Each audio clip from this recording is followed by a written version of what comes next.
Good morning, everybody. Welcome to another episode of the Bulletproof Dental Practice podcast. Today, Craig and I are going to talk about something really interesting: heroin and a salary. That is quite the clickbaity title, Craig, that we're going to roll with, but we didn't say it specifically. Naval did, but you wanted to talk about a perverse relationship that a lot of us have with money and our income and our lifestyles, maybe. So because you want to spearhead this, roll on, Tiger. Let's hear what you got. So many say this. It's not just Naval, but they say that the addiction of a salary is like an addiction to drugs. And I correlate, as dentists, one of the reasons why we're unable to retire at the proper age is because we are high salaried. And I think this needs to be talked about because I think that, unfortunately, we are not taught about money in dental school. Money is something that, like, I remember even talking to my father about, asking my father, hey, Dad, why didn't you tell me that whole life insurance was a bad idea? He's like, well, Craig, you never asked. I'm like, oh shit. I mean, I lost a lot of money on certain things. So money is just something that is not understood. We don't get taught it. And I think there's a need to describe why it's important. And this knowledge is important. And as you go through life, you and I have met a lot of super affluent people, and we met them later in life. We didn't meet them. We were in our early 20s. We're meeting them like in our mid 40s, late 40s. And for me at 50. So I was doing things at like 43 and 44 that I'm like, what the hell was I doing? And I think this is an important thing because dentists are uniquely, dentists fall prey uniquely to this aspect. And what do I mean by that? We are high earners, very, very high earners. Typically, the average dentist can make, upwards of, several $100,000 a year. And we typically will do better over time. So your first year in practice to your 10th year, to your 15th year, to your 20th, you become an expert in your craft. And so your income is steadily increasing, which is great, which it can actually build a lot of wealth. The problem is human nature is such that your lifestyle will expand in step or greater than your income increase. So great, you're making 5 or 6% more each year, 7% more each year, but your lifestyle is going up by 9 to 14%. So we have this idea that since we have such stable jobs and they tend to be recession proof, that over time we're going to keep doing better. We don't save like we should.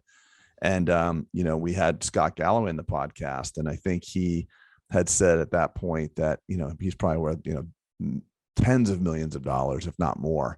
And he's never made more than $150,000 in salary in any given year. And I think that's important because money doesn't get you rich, but events will get you rich. Like certain events that you hit in life will get you to your wealth. Because when you hit an event and you sell an asset or you have a piece of business and that business sells, you typically don't go run out and spend that liquidity event. You tend to be more conservative and you invest that.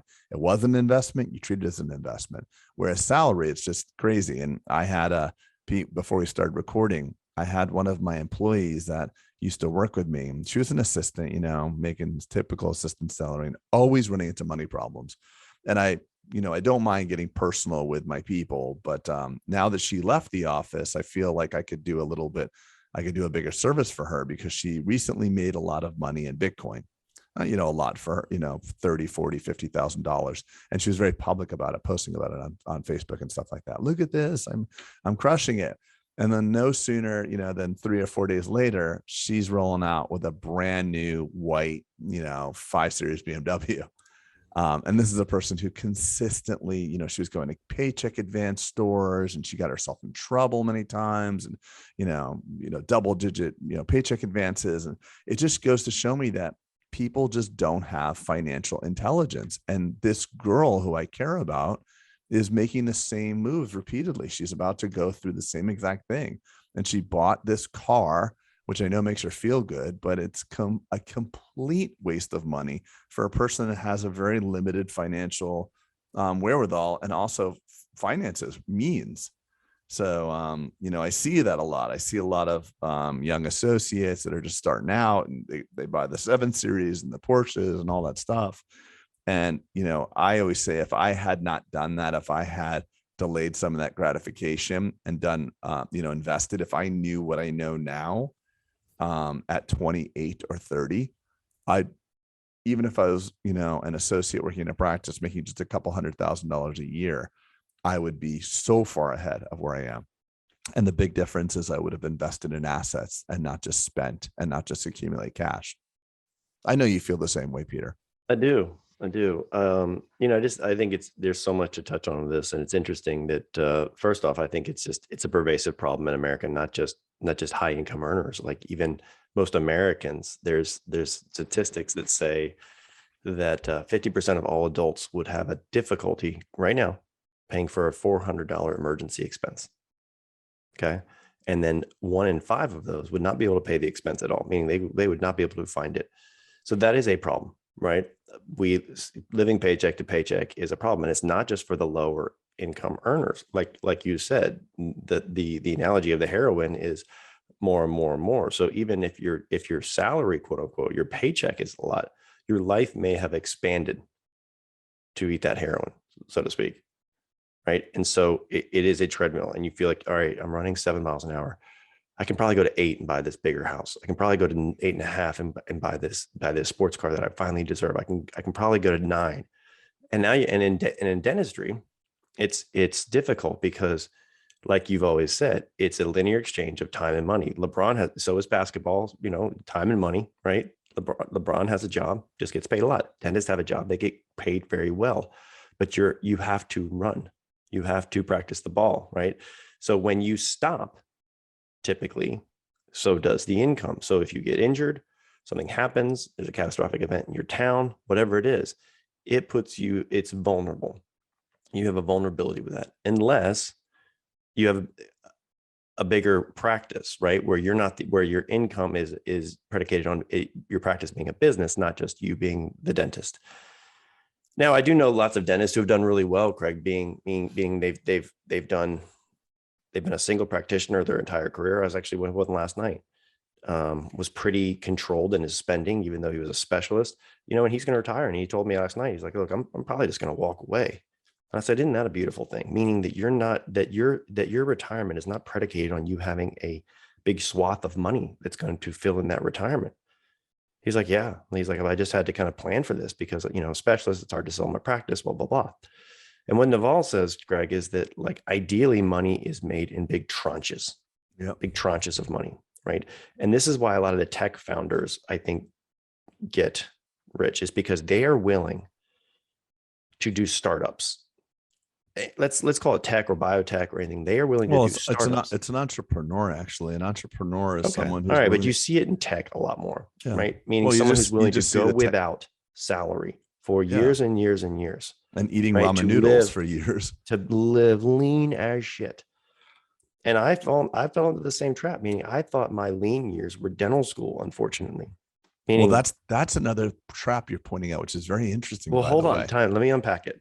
That's cool. Let me unpack it. I thought that my struggle, my entrepreneurial startup, metaphorically going back to the tech, was dental school. Like, you know what? I suffered enough. I'm going to get out, and I'm going to buy myself I'm going to buy something nice. I'm going to buy a car. And then I bought a house, right? And so I actually was like, wait a second, I see this happening, this slippery slope.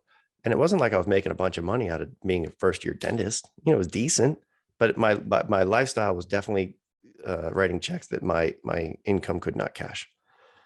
So I had to reel it in, Craig. And back to you, I recognized early on that I was not a very disciplined saver. Saving never resonated with me as a human in terms of what I wanted to achieve, because it just didn't seem sexy to me. It didn't like I am very high on the excitement level, meaning you've got to adventure and excitement and risk is things I like. So what I've always done is aggregate money and then deploy it, get it out of my hands so that I don't feel quote unquote rich, right? So I aggregate money for a year, but I don't want to look at those ones and zeros in a bank account. I aggregate it, and then I'm saying I need to get rid of this. When I say rid of it, I mean into an income producing asset. one that's going to appreciate with inflation. And that's a whole different elephant in the room right now, right? The government just told us, which is sketchy to me, that it's 6.8% inflation. So if the government is telling you because that, they were saying there's no inflation for so long. right? Like, right. yeah, well, gas and chicken and goods. No, it's not real. It's not real. It's going away. So That's in this scary. macro environment, which we're Yeah. going off topic a little bit, but in this macro environment, the only people who are going to be able to protect themselves are the people who have equity and assets. Yeah. Well, inflation actually helps the rich. The same $1,500 payment you have for your house, $1,500 doesn't buy the same amount of milk or gas or chicken or but the rent. irony is the inflation, the creation of money is the thesis was designed to help those the poor. struggling. Yeah. Right. To give out money, to print money and give it to people. Paradoxical I know. dilemma. It's not a paradox. It's just for politics. The optics are these people are giving me, they're helping me, but there's a day of reckoning where it actually it's just taxation is all it is in a different form. So let's go back. I don't want to get on that topic because I love what you said. I think that you're pointing out a distinction about dental school that I never thought about, but I remember that feeling. So it's like, why are dentists why such a few percentage of dentists can they actually retire at 65? And I think it's probably a good deal of that as well. You figure you suffered enough, you took out these loans. And I was watching the David Ramsey show, and there's a famous one. I think I sent it to you. It's about an orthodontist that got out of school, excuse me, with $1 million in debt. I saw you said, you forwarded me the clip. And David Ramsey, although I don't agree, he was speechless. He's like, you are broke. He's like, and what do you drive? And the guy's like, well, I just got a new Lexus. He's like, I want you to remember, you were a broke as hell dentist. You are broke. You not only you broke, you're $1 million in debt. He's like, that is absolutely ridiculous. He's like, and the same thing with like the chiropractors and all stuff. It's like, at what point does the debt not make sense? You know, I think that's an important, and then also the spending. I mean, you could, if you hustle and repay it, that's one thing. But at a certain point, I do believe the debt service is going to limit your lifestyle for a long time. I just think from a business standpoint, you know, I love dentistry, Peter. I know you do too. But there's going to be a number. And I don't know the statistics of how it's trending, but I know it's trending is compared to the revenue that you can make. The cost of education is outpacing that. So if those two lines are going out in the future, eventually there's a point in time in the future where it's just like, it doesn't make sense. It's better to borrow $1 million and buy a commercial piece of property at that point. Yeah. You know, well, at least you get a capital return rate, right? Right. I mean, you still get a return rate on your education, but at a certain point, the interest rates will rise, and you will never be able to pay it off. Well, too, you have to also be careful with that, because not only does it limit you on your debt service, Greg, but it also limits you on, if you want to become entrepreneurial, you have an unsecured debt, which we've talked about ad nauseum, right? Now you have an $1 million unsecured debt. The bank's going to say, we're good. Like that's too much exposure for us. And you want to borrow $1 million to build a practice? Like, we're good. Thanks. Yeah. Beat it. So Greg, this is where I think this for people who have a problem, or maybe even people who don't have a problem, but I'd like to hear how you do it, because you're actually very frugal. You're a good saver. Well, I mean, but hold on. Because sorry, I know I asked, but let me say something first. This is where I think the profit first methodology, right? We're paying yourself. If you've identified from the self-awareness perspective, like, you know what, I'm a little sideways here. You know, I'm spending my outcome is pretty much equal to my income. And this is not sustainable, because if I get hurt or something happens to practice, or I have a massive liability or whatever. So I've always liked the pay yourself first. So take 20 before you pay yourself a paycheck, create a bank account inside your own bank account. Before you do a distribution to yourself, let's say you're a practice owner, before you do a distribution to yourself, take 20% and deploy that right into that bank account. Before you ever determine, how much should I take this month, or what's my income going to be this month? Take 20% and put it away. It's hard to do, Peter. Okay. I've never done that, but it's hard to do, but it's just habit. I know, but the way you do it and I do it, we're leaving. I do it through a DSO management company. No. You do it on another level. You own real estate, and real estate is a forced savings account. When you're supposed to put 20% here or there, you'll do it. You'll forget. It's like we're Mm, supposed to, change our oil, or there's all these things we're supposed to do, and it just never happens on time. But when you have a mortgage payment, when you have an when you have real estate that's income producing, you must pay your mortgage. You must pay it by the 6th of the month. If it's the 9th or the 10th, you're going to get a penalty. So it's mhm. forced savings. And it's also really important. I talk about this a lot because we had a guy in the mastermind that said, like, I only make 200 grand a year and blah, blah, blah. And I was better off as an associate and all this stuff. And I'm like, well, what about your building? He's like, yeah, I have a $30,000 a month building payment. You know who I'm talking about, right? Mm, I'm like, well, what percentage of that is principal? It's like 20 or 20,000 of the 30 is principal. I mhm. was like, so you're actually paying, you're actually making an extra $240,000 per year. You You just don't just, get to see it. you just don't get to see it. And A- that is the secret of the rich. And it's in a The richer, leveraged asset, by the right. way. But it's money in your pocket, your left pocket. You can only spend the money in your right pocket. Hmm. So that's where people get rich, when you have assets that are illiquid, but that are long-term good plays. That's where people make their money. And I think that's where we conflate as dentists or unsophisticated financial people, that all debt is bad. So you have people like doing what I call the Archie Bunker or blue collar thing. Like, I'm going to pay down my entire house. I don't want a mortgage, because a lot of dentists are sons of, and daughters of blue collar workers, where it Hmm. was taught to them, beaten into their head, that debt is bad. If you can borrow, like Right. Peter, some people are borrowing at 3%, your debt is also um tax exempt. So if you're in a 40% tax bracket, you're borrowing at 3%, your real cost of capital is 1.8%. Inflation is 6. So holy hell. I mean, is debt really that bad? I was doing double down principal payments on my house like 7, 8 years ago, or even sooner, sort of like 5 years ago. My Horrible house is, idea. I'm sorry, Horrible idea. horrible idea. But, it's like people are like, you shouldn't have debt. David Ramsey will say, pay down your house, Yeah. because David Ramsey, and I'm not knocking him, he's just for a certain type of individual. He's not for a wealthy person. He's for the person that just wants to get unhinged from debt. And who we're speaking to is we're speaking to people who want to be free of money problems. Hmm. Granted, money won't make you happy, but money will fix all your money problems, and Hmm. money problems suck. I've had them, Pete. I know you've had them. They Hmm. suck. So Yeah. this is who we're talking to. So I was paying down principal payments on my house because I was listening to a David Ramsey type, and I said I shouldn't have debt. Meanwhile, my house has gone up, double-digit percentages every year. Whether I sell it and I owe 300,000, or I sell it and I owe 700,000, I'm still getting a massive, massive check. And when you put money into your house, it's really hard to get You out. can't harvest it again. You can't harvest it because the closing costs and the doc stamps and title insurance make it inefficient to do so. So what I did, and this is just for me, I got an interest only loan on my house. So I got it for Mm. 2.5%. I How only pay long? 10 years. I Okay. only pay interest. But what did I do with the extra couple $1,000s that used to go to principal? So my payment was like, 5 G's or 5,500. It went down to like 2,500.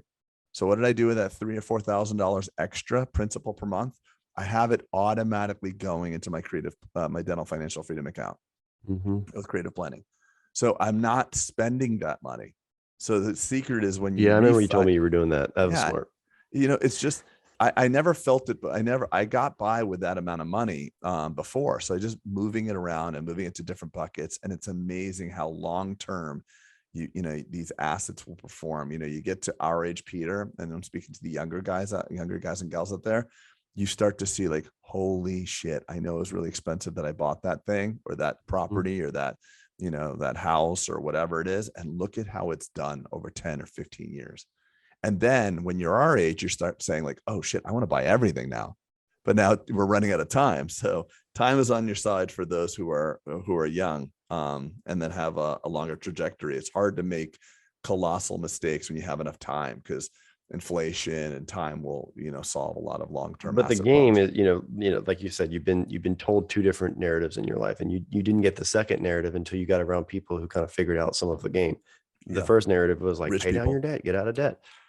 Right. And so the game is like, how long in your house, for instance, how long, if you can get cheap money for a long period of time, never pay it down, because the equity Never. will take care of itself through appreciation. All right. So Right. then put that away. Good. Yeah. When Never you go going to to pay. sell it, you owe 300, you owe 3 million. It's worth five, or Right. 300 or 700. You're going to get a check. Matter of fact, if you have student loans and you have equity in your house, actually reharvest that equity and buy down your student loans at a cheap price. Yeah. Especially if you're paying like 6, Get a 7, HELOC. 8%. I Yeah, said, I think I did that in exactly. a podcast, told someone like the easiest way, if you own a home, you probably have equity right now because Yeah. of inflation. You've agreed to the amount of money that when you finish dental school, they said, hey, you owe X amount of US dollars. There's been inflation. You've got an appreciation in your home. If you're a homeowner or condo owner, take that, call your bank, say, hey, how much can I get a HELOC for? HELOCs are usually really cheap. Take that money and put it to your pay down your student loan. Right. But And don't now get a now you HELOC have a and secured buy, debt. but don't get it by a HELOC, go to get a HELOC and buy a car or a depreciating asset God. or a boat. Do not do that. You can get yourself in so Yeah, much trouble. that's a recipe for disaster. Do not buy a new debt. Don't buy new debt with that. Pay down existing egregious debt. And by the way, we're talking about debt on performing assets. So your student loan debt is a performing asset. You're making that dental salary because of that. So if you really want to figure out your implied rate of return, you have $600,000 of debt and you're making $250 a year. Pretty good ROI. Granted, you're working, but you couldn't I feel get like that. we talk about real estate like a little bit too much, but then every time I think that in my head, I'm like, we should give people other options. But then I think in my head, like, what are in today's macro climate, economic climate, what are the other options? Growing your business. Can I tell you why there's one that people don't think about very often, but it works out really, really well. And there's a trap to it. So real estate works out to be a very good long-term investment because it's difficult to figure out on a daily basis what it's worth, and you can't panic sell. So if every day you could turn on your computer and say, oh, my Atlanta dental spa building just lost 175 grand because there's a shooting. Down. The market's down, and you could sell your building on a whim, you would get really hurt. You'd sell when the shooting happened or when the hurricane rolled through, and you'd buy when everybody's trying to buy it. So real estate, you have to hodl. You have to hodl your real estate. Yeah, you have to hodl it. You have to be a long-term holder on real estate because it's just difficult to exchange.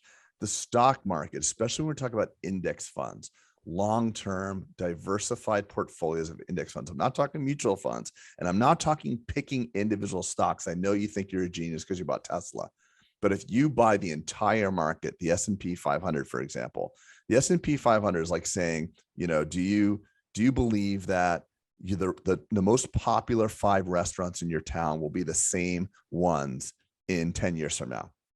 I don't know, but do you believe there will be a top 5 restaurants in Atlanta? Look, I remember hearing Peter Maluk talk, Craig, at our summit, and me thinking like, I'm a pretty good investor. And then I heard him talk, and I was like, yeah, you know what? I'm just going to give my discretionary income, my investment money to you because you've forgotten more than I know. Of course. So the problem with the stock market is everybody gets in and out. And everybody, all these investors and investment advisors are like, oh, you need to go to cash. You need to go to cash. I mean, Peter Maluk says, like, if you would have bought every time you entered the stock market over the last 10 years, you would have bought, or even 20 years, bought the day before the crash. You had the worst luck of any human being on the planet, and you only entered the day before it crashed every single time. You'd still be up better than the guy who moved in and out randomly throughout time. So it's not timing the market, it's time in the market. And I believe the stock market gets a really bad rap because you can panic. It's so easy that on March 25th of 2020, I went out and I bought the entire stock. I bought the S&P 500, the largest single position ever. I bought the VTI, huge, 6-figure position. And I remember, I think I might have even been talking to you, like, oh, this is going to get a lot worse. And I talked to other people and they're like, what are you doing? This is not the bottom. And I panicked 2 days later and sold like 80% of it, left the 20% investment in there. That investment right now, I bought it on March 20th or 20. I'm going to actually tell you the numbers. That investment that I did, I'm doing it right now. I'm pulling it right up. Dead air. All right. It's all right. But I mean, the problem is you don't have the, Yeah, you don't because have you can't emotionally sell and buy, right? I You can't emotionally sell we're and buy. humans. We're all guilty of that. But you can't emotionally sell and buy your real estate is all I'm saying. And that's why we tend to like it. So let's wrap it with it. I mean, I'm gonna let you find your thing, but I think this is in summation, like, right? I think we're giving some good pearls, especially to younger people. As much as it's sexy to flex on Instagram that now you're rolling on a private jet, or you got this brand new, Maserati or whatever it is. Okay, here it is. I'm sorry. I was about to go on a good. Oh, I'm sorry. This is so but good. Go ahead. Let's hear your returns. Okay, so I bought it March 19th, 2020, right? Mm-hmm. So I got scared, and March 31st, I sold a bunch, but I still kept a lot. So from the initial investment, March 19th, 2020, I've made 94.99%, 95% on my money. You doubled your money.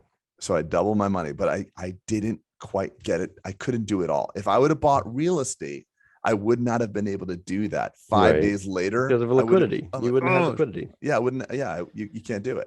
So the stock market's a great idea as long as you diversify. Don't pick individual stocks. Do not do it. I know it feels good. I know it's like the gambling mentality, but go into index funds and don't use brokers. And there's a lot to that too. Don't use a stock. So I think our society rewards, like with the influencers and Instagram and YouTube and people, showing stuff, people living, and like 99% of those people are living outside their means. They're just doing it for show. So our society is telling people like, hey, buy stuff, do nice stuff, reward yourself. And that doesn't really work long term. It can work in spurts, right? But you got to get back to baseline. And so where I'm going, Greg, is the old adage of live below your means is a sound one. And if you don't like that bar of living below your means, then go find a way to make more money. But don't raise your lifestyle up to find your income. Just raise that bar up and saying, look, I'm living within my means. I just want to make more. Okay. Well, then raise the whole way you're doing it. Whether it's a side hustle. This is so funny we're talking about this right now, by the way. Let me tell you what happened last night. So my buddy Josh and another friend flew in last night because they have a big meeting. We don't want to name exact names, but you know who I'm talking about. Yeah. So my other buddy's named AJ. And AJ I was with AJ like 5-6 years ago, and he's a very wealthy guy. He's a financial advisor, and he's worth a lot of money. And we were talking like, let's call an Uber, this is 5 years ago. And I wanted to get an Uber Lux. It was like $26 versus $15 for Uber X. And he wanted to get an Uber X. And I was like, well, what's the extra? Why spend the extra money on the Lux? And I'm like, well, Uber's kind of shady around here, blah, blah, blah, blah. Long story short, I went to pick these guys up last night. They flew in for a business meeting at Jet Aviation in Palm Beach. They flew a Phenom 300. Oh my God. I pick up AJ. I pull my pickup truck onto the tarmac last night at 8:15 last night.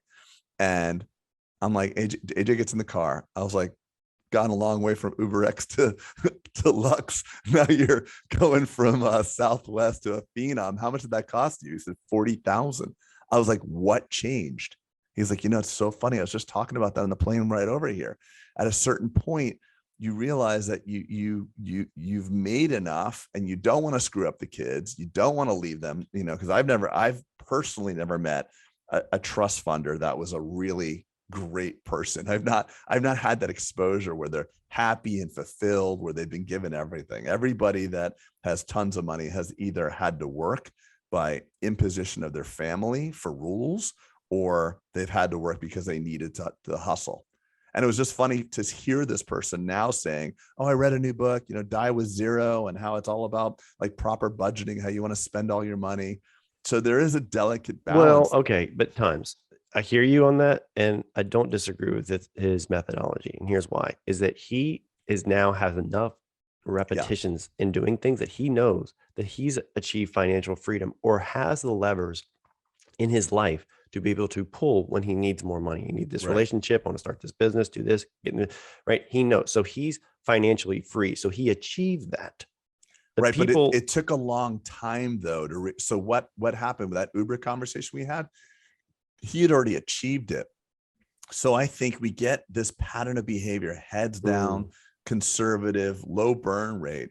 It's habitual almost, right? It's habitual. We hit financial freedom, let's say at 40. He made millions and millions of dollars, maybe $100 million at 40. And then it took him like another 5 or 7 years to be like, okay, I'm being ridiculous. Unwind it. It's like Naval talks about. It's the freedom to and the freedom from. And it's like, you have to be this type A maniac to like hustle to make millions of dollars. And then once you get all this money, you have to forget that you're a type A maniac and become a monk and like enjoy what you do. So I'm just going to hypothetically, do you know the ratio of a house you can afford? Meaning, I do not off the top of my head. I knew it at one point. Let's say you made, let's just call it round numbers. Let's say you made $200,000 a year. What do you think would be a good metric for if you were house shopping? Where would you go buy a house? I think 20% of your salary should go to your house. There you go. Is that right? Technically you can afford 4 times, right? Your salary. So, I mean, I'm sorry. Technically. So yes, it's 20%. So you got it right. Yeah. That's a little bit high, right? So technically it should be 25%. I meant like all of your expenses. So utilities, I mean, okay. your living costs, I think should be 20%. Right. So that means your mortgage. Just because your bank, I guess the thing is, just because your bank says you can probably qualify doesn't mean that it's a good idea. And that got people in trouble in 2009. Remember, like no money down, loans and things like that. So now banks have become more disciplined. You actually have to put 20% down on your house. But like, then you should also ascertain, is this going to make me house poor? Right. Because like you said, our assets, our cars, our vacations, our schooling, everything expands to reach that unless you draw the line very quickly early in your life that says, I'm always going to save 20%, or I'm always going to do, right? I'm going to live beneath my means, whatever that looks like for you. And that always, that term, Craig, live beneath your means, always sounded so unsexy to me. I hate when people say that. It's like, screw you. Don't tell me how to live. Yeah, but right? sleepless nights are unsexy. But literally. But hold on. I just changed the narrative. Okay, well, like live below your means, the mean can move up. Meaning, right? Yeah. If I don't like where that mean is, just like find a way to hustle and side hustle and grow and whatever, and raise that where that line of the mean is to where it's like, okay, this is pretty good. And by the way, your income is really a limiting belief or an expanding belief. I believe that before money hits your bank and before money comes to you, you have to resolve your psychology over it. I see so many people self-sabotage. Like a deserve level? Yeah, it's a deserve level. There's a lot to it. I know people, I've had associates that work with me that resent money. They silently hate money. They hate it. A lot of people do. They do. You hear there's it. A perverse relationship. You love it. They'll say things like, "Oh, look at that guy's car. It's freaking bullshit. You know how much that car costs?" I'm like, "Well, why do you care? Why do you care?" Right. You know how much that guy charges for a crown? Right. It's crazy. Well, he deserves it. People pay it. Right. Yeah, but he shouldn't charge $3,000. Why should he not? That's a I'm eating Wagyu steak tonight. I ordered Snake River Farm steak. The steak cost me $200. My dad's 80th birthday tonight. Why shouldn't I eat a $200 steak? I mean, why not? It tastes delicious. Or if I want to drink a $50 bottle of wine, why does it bother these people? Or $5,000 bottle. But what I'm saying is they have a perverse hatred of money. And when you hate it, it will elude you. So if you find yourself saying that, I hope someone hears this right now, but I hope someone hears like, I do that. I'm super mad at like Dr. Jones on the street because he charges $3,800 for a veneer. Well, Dr. Jones might. Well, that's the crab pot thing too, right? Like, but why do you get more and I don't? Kind of thing. I'm gonna pull you back down. Car or something like that. But it's about money. I think you have to resolve that. And no matter how hard you work, it will. I even feel like this, like just even talking about it is a little cheesy. Like you keep saying money. I'm a little cringe every time we say money. I don't know why. Like I have a weird relationship with it as well. right? And I think it's a good scorecard, but it's never been the thing. It's never been my thing. Yeah, but I have had that a lot in my past. It's only recently that I resolved that. And you said something earlier. You said, Craig, you're frugal. And I appreciate that, because that means You that definitely live below your means. well, I that means 100% know this. that's what you saying. You're saying I'm disciplined, but also, Pete, not wanting something is as good as having it. So not wanting Wait, something, what? not wanting something Not is as wanting something is as good as having it. Okay. correct. So when you desire something, you make a contract to remain unhappy until you have it. Mm, So I I'll be want happy this, when I get this. right. You're entering Okay. a contract to say that that I'm going to remain craving or lacking until such a time as I have it. And you got to be aware of that, because then you'll get it, and then life gets back to its same level of mean, I guess you'd say. And I think that everything that you own owns a piece of you. And when I've owned stuff and then it starts breaking and I got to maintain it, I've just seen it enough. Everything that I own just owns me in a bit. So This now is true. I'm apt to exchange experiences. I am not frugal with experiences, bro, at all. You Yeah. tell me I can do a trip for blank dollars. I'm down. I'm totally Yeah. down. Yeah. But like, do I want a Ferrari? No chance, bro. I don't think Not you at could all. fit in one. I physically can't fit in a Ferrari, which is a funny thing, because I went I have two friends that were both buying Ferraris, and one is a friend and one's acquaintance, and they said to me, hey, can we meet up? We want you to meet this guy. I'm like, yeah, what do you want to go Starbucks? Like, yeah, can you get a Ferrari at Fort Lauderdale? I was like, really? Like, yeah, we're both ordering Ferraris. So I'm sitting there watching these two guys Ferrari shop, and we're talking about some business ideas and stuff like that. And I'm thinking here, I'm like, I don't really want this. And I had to like call myself out. I'm like, am I just saying that because I'm just trying to like be like, oh, I can't afford one. I don't want one. I'm like, no, if what, and I really thought about it. If someone gave me a Yeah. Ferrari, I wouldn't want it. I Right. talked to my wife. I said to my wife, I'm like, Sasha, how would you feel if I had a Ferrari? She goes, are you joking? I'm like, no, I'm just curious. She goes, I wouldn't want you to take me in it. I was like, well, why? She goes, because I don't want that level of attention. I was like, well, I drive a Raptor and it's got, big lights on it and it's all jacked up. She's like, it's just different. My wife literally told me that she wouldn't ride in a Ferrari if I had it. It's just so funny. I think it's just an interesting idea, but I don't know. It's neither here nor there. It's just, I do remember at certain points feeling less than because of my lack of money. Well, and the Instagram, that's what I'm saying. Like the social media doesn't help that, right? Because it makes you feel, you could all of a sudden be happy with what you have, then all of a sudden get online and be like, wait a second, I'm not flying in private jets. I'm not driving this. I'm not in Bali. Like my life must suck. Right. And these people are trying to be influencers as a job. So it is their job to fool you, literally. Yeah. And then you compare yourself. Well, gosh, I'm just a dentist doing things. I'm not in these exciting places. And you get this weird, like, this stinks. And instead, like it, I don't know. It's like, I don't get it. It's a weird thing. I don't get it anymore. I used to get it. And maybe it's because I'm 50. Peter, I always forget. How old are you? You're 45. 45. So it sounds so weird to say this to you, but at 45 used to happen to me all the time. Oh God. It Back did in my younger days. No, but 5 years makes a difference. It makes a big difference. Well, what makes it different? I just don't even get on social anymore, because every time I got off, I was like, number one, it was a black hole of my time, and number two, I would get off feeling pretty bad about myself. But you also have to say, like, when you look at someone's thing that they have or some aspect of their life, you have to say, would I be willing to swap my life with theirs? Do I want everything that they have? Because I'm around a lot of really, really, really, really rich people. Some are awesome and some are not so awesome. Right. And my radar goes off like when someone tries to humble flex on me, like, oh yeah, I'm so sorry, I can't call you back, I'm in Ibiza. I'm like, you don't have to say that.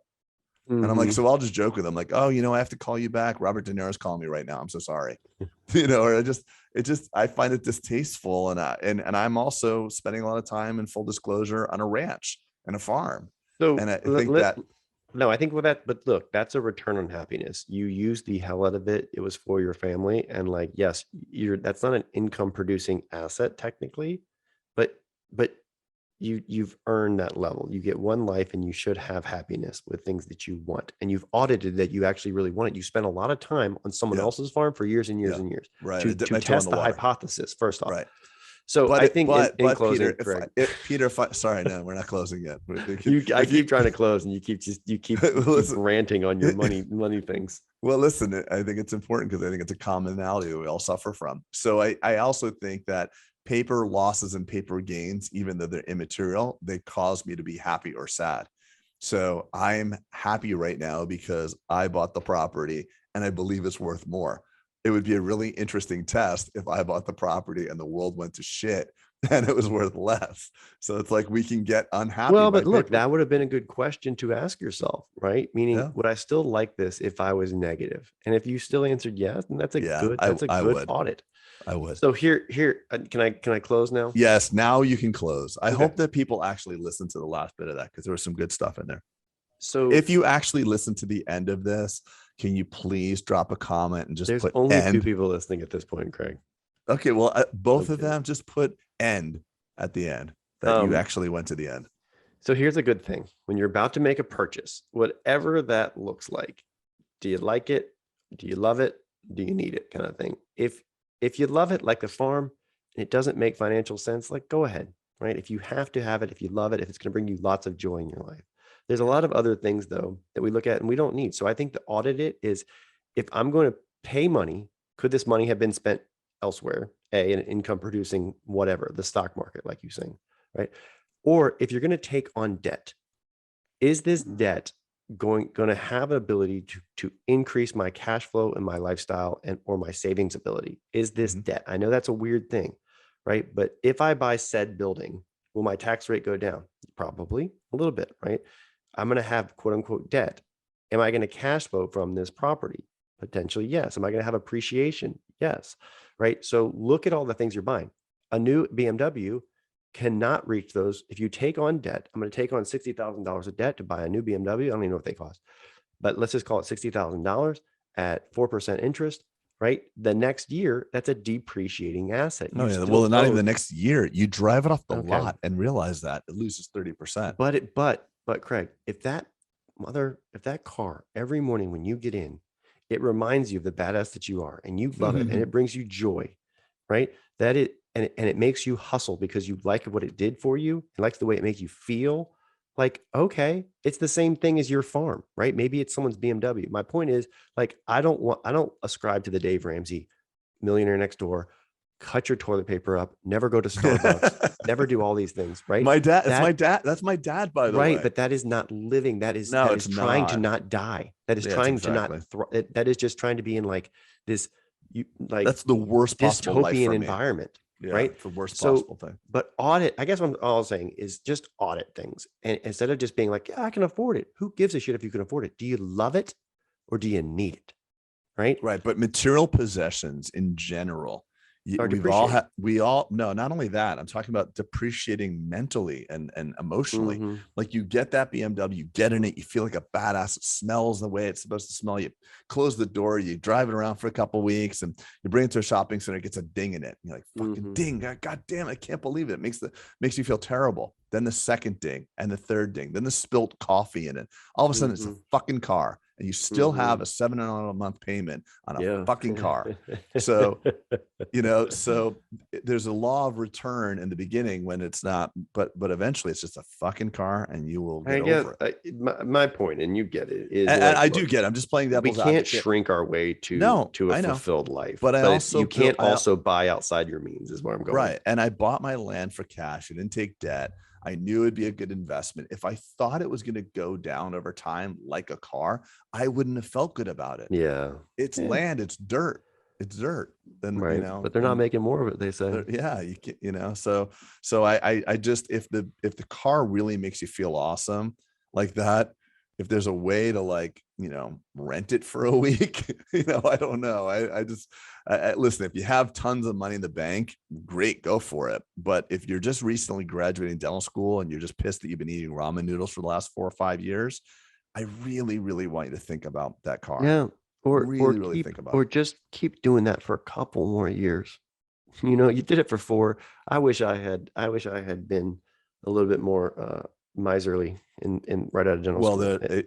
early investment Oh my God. returns at The such a high compounding. level. I didn't start saving from IRA until mid 30s. Yeah. Right. So And don't buy the BMW till you're like out of practice for 12 years and invest that money, put the same car payment, and then buy a freaking Ferrari or a jet card. Like literally it could be like that. Like think about the cars you want to own and then just lease the cheapest car ever, but take the same amount of car payment and invest it. This pod has gone way too long. I thought we all were right, just all going to right. do a I'm quick. sorry, bro. No, I thought Sorry. we were just going to do a quick, like, hey, be smart with your money. Blah, blah, Well, blah, how do but you talk about all that? There's so many it's different. just, well, it's emotional for a lot of people too, right? There's the thing. So I won't go down the emotional thing because then you'll open up a whole different can of worms on Yeah, that. you can't Like, start that, bro. No, can't do that. All right, buddy. Like I was gonna ask you if anything else, but like, no, I'm not gonna give you any more fodder. So well, just we're one wrapping. last thing. One last thing. God, here we Dental go. financial Sorry, freedom, people. guys. Dental financial freedom. Had I known Well, about that's this good. earlier, I would have been a lot further along. Yeah, your returns have been crazy. Yeah. Yeah. No, it's I mean, yeah. I mean, individual mine have results too, will but you vary. perform better because you've been in longer. Yeah, it's crazy. It really is. And I know, when you have Peter Maluk, he's like, everybody's telling you the sky's falling. Bullshit. Everybody, you can't buy anything. There's such a demand for goods, Right. So had I known this earlier, had I not hitched my wagon to a broker, one of the typical brokers, or the whole life would have been a lot better. Oh man. So all right, buddy. Well, that's good. Check out Dental Financial Freedom. You can just Google that. Dentalfinancialfreedom.com. All right. Everybody, have a great day. If you've got any follow-ups, ask some questions on the YouTube channel, ask some questions in Mighty Network. Let's start dialogue around this, because I think it's also one of these like taboo things, right? It's like money is just like, we want it, but it's very taboo to talk about it sometimes. So let's get dialogue, because that's the only way we expand our scope of understanding. Yeah, that's the whole point of it all. So have a great day, everybody, and we'll see you next time. Take care, everybody.